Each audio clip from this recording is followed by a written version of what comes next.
आजकल की जनरेशन जो हमारे पास मोस्ट कॉमनली क्लिनिक्स में आ रही होती है वो यही कहती है कि हमारे हड्डियों में दर्द हो रहा है, कमर में दर्द हो रहा है, गर्दन में दर्द हो रहा है। तो ये सारे दर्द जो होते हैं ये यंग जनरेशन में कोई आदमी बहुत सीडेंटरी लाइफस्टाइल गुजारेगा फ्रॉम द वेरी स्टार्ट, तो डेफिनेटली उसकी बोन उस लेवल तक ग्रो नहीं करेगी। And when that particular child और an adolescent when he will grow up, तो उसको bone problems and muscle problems होना शुरू हो जाएगी।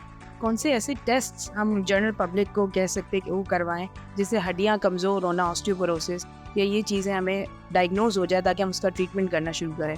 Treatment comes with prevention. Vitamin की क्या ज़रूरी है इस डिजीज़ के अंदर लेने के लिए? स्किन की हेल्थ में और बोन हेल्थ के अंदर vitamin K2 is a very important vitamin, and ये एग्जिस्ट करता है विटामिन K1 एंड K2 दो फॉर्म में। पहले इतनी अवेयरनेस नहीं थी विटामिन के बारे में। कैल्शियम ले लेंगे तो क्या किडनी में स्टोन तो नहीं बन जाएगा।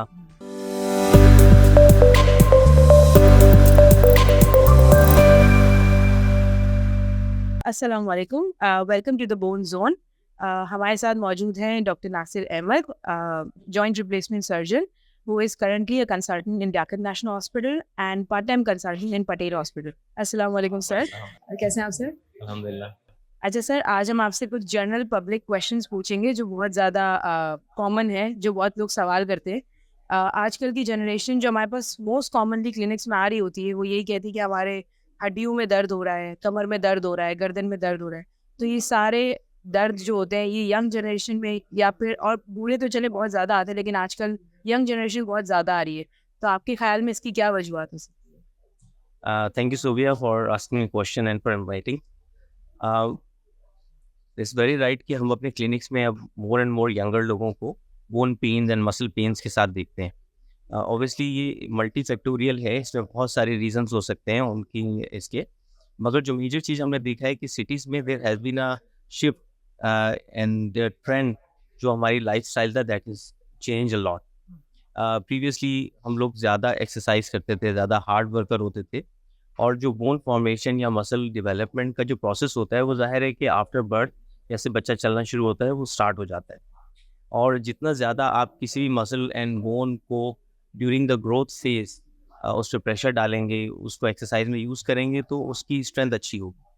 और अगर कोई आदमी बहुत सीडेंटरी लाइफस्टाइल गुजारेगा फ्रॉम द वेरी स्टार्ट, तो डेफिनेटली उसकी बोन उस लेवल तक ग्रो नहीं करेगी। And when that particular child और an adolescent when he will grow up, तो उसको bone problem and muscle problems होना शुरू हो जाएगी। तो एक रीज़न तो फिजिकल एक्सरसाइज। सेकेंड इम्पॉर्टेंट चीज़ ये है कि specially in the metropolitan cities like Karachi, जो घर हैं मोस्टली वो अपार्टमेंट्स ज़्यादा बन रहे हैं, and people are staying in apartment जहाँ पे कि सनलाइट बिल्कुल भी नहीं पहुँचती है। तो सनलाइट की अवेलेबल ना होने की वजह से विटामिन डी एक्टिव नहीं होता है, which is very important in bone health. And we know कि vitamins are now considered as hormones. बहुत सारे विटामिन को हार्मोन कंसिडर किया जा रहा है, जिसमें विटामिन डी है, विटामिन के है, तो उनका बोन हेल्थ पे बहुत अच्छा इफेक्ट होता है। तो सनलाइट के ना एक्सपोजर ना होने की वजह से ये प्रॉब्लम।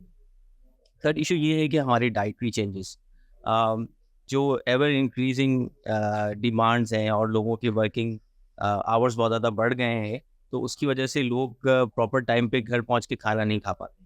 तो ज़ाहिर है आउटिंग कर रहे होते हैं, और कराची की शहर में आउटिंग की भी कोई ऐसी जगह नहीं है, तो ओनली थिंग कि भाई आप बाहर जाके कहीं खाना खा लें। उसमें भी ज़ाहिर है कि you are eating outside, and most of them the food actually is not that nutritious. Nutrient value food की बहुत कम होती है, खाने में मज़ा होगा लेकिन न्यूट्रिएंट वैल्यू उसकी कम होती है।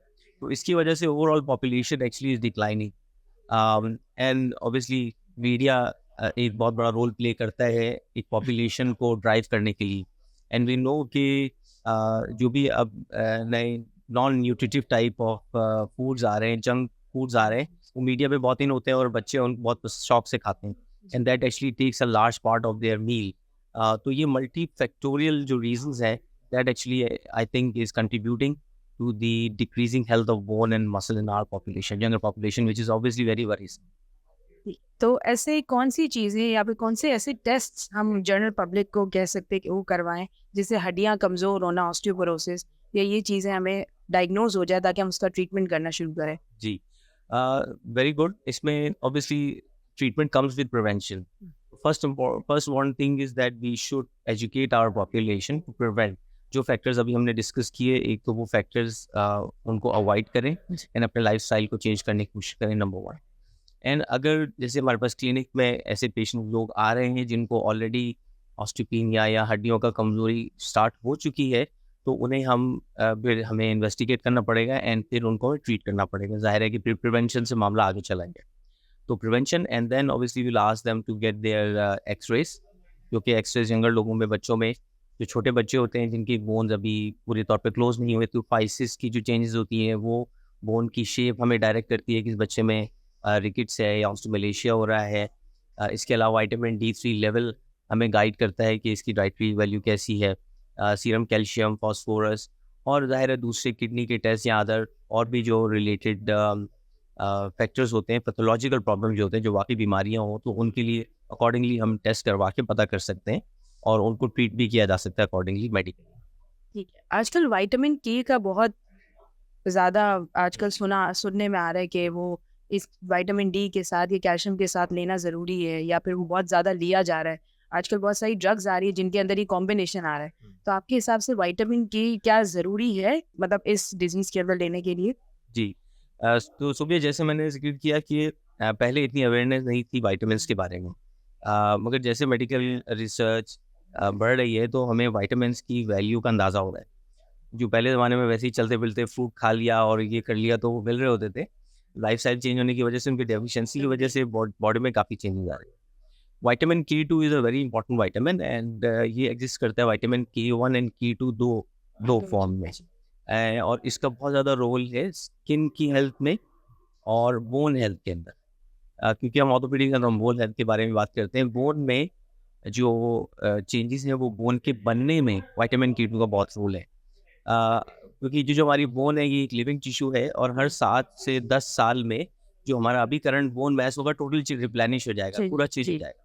मतलब आज जो सेल्स हमारी या कैल्शियम बोन में है, क्योंकि हड्डियाँ टूटती भी रहती हैं और बनती भी रहती हैं, तो ये टूटने और बनने का अमल जो है एक 7 से 10 साल के अंदर पूरी नई हड्डी बन जाती है। तो जब नई हड्डी बन रही होती है तो उस हड्डी को कैल्शियम की ज़रूरत होती है और कैल्शियम को वहाँ तक पहुँचाने में विटामिन D3 का रोल होता है और विटामिन K2 का रोल होता है। तो विटामिन K2 ऑस्टियोकैल्सिन एक चीज़ होती है जो कि हड्डियों के बनाने वाले जो सेल्स होती हैं ऑस्टियोब्लास्ट्स, वो कैल्शियम को ऑस्टियोकैल्सिन के थ्रू हड्डियों में डिपॉजिट करते हैं और ऑस्टियोकैल्सिन जो होती है वो विटामिन K2 की मोहताज होती है अपनी एक्टिविटी दिखाने के लिए।